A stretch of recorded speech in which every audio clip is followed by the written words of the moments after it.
Good morning, dear students. I hope you all are fit and happy. So, dear students, in this video, we are going to study the classification of angiosperm. So, there are two subclasses of angiosperms named as dicotyledons and monocotyledons. They have been mainly distinguished on the basis of number of cotyledons. The cotyledons, they are the food storing leaf-like structure in seed. So there are two types of plants, dicot plant and monocot plant. The monocot plant, they have only one cotyledon in their seed. However, the dicot plant, they have two cotyledons in their seed. The dicots, they are more abundant than monocots.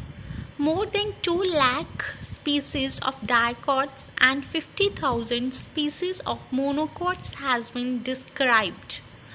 Many useful monocot plants are bamboos, grasses, sugarcane, bananas, cereals like wheat, maize, rice, etc. And dicots include plants of all kinds of trees, shrubs and herbs like apple, cherry, cotton. So these are some of the examples of dicot and monocot plant. So in your syllabus you need to learn the differences between dicot and monocot plant. So let us study the differences. So the first major difference between monocot and dicot is that monocot plant, they have a single cotyledon. However, the dicot plant, they have two cotyledons in their seed. Then if we study about their leaf structure, then in monocot the leaves, they are narrow and they are long, as compared to dicot plant, the leaf, they are broad. So as you can see here in the figure that the monocot plant is having the long and the narrow leaf. However, the dicot plant, they have a broad leaf. So if we study about the pattern of veins in the monocot, the venation in monocot plant is parallel. So the veins are running parallel to one another. However, as compared to dicots, there is a reticulate type of venation, means network of veins is present in the leaves.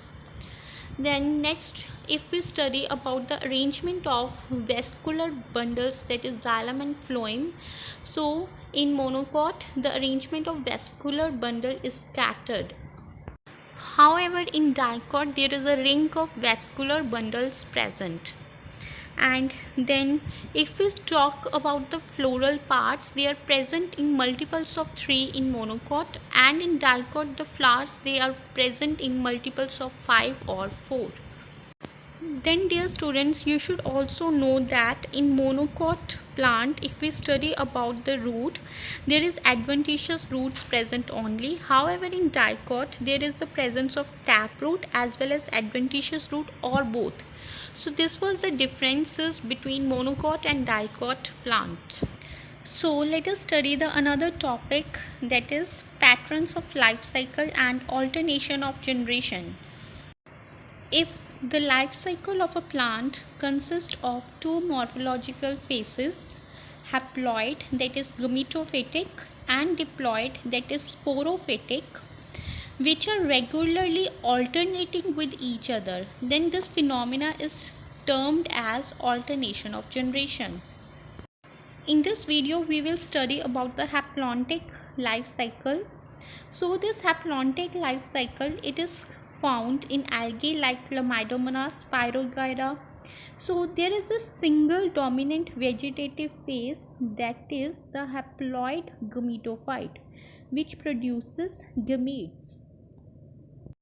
The gametophyte, it produces gametes here. As you can see, gametogenesis means formation or synthesis of gametes.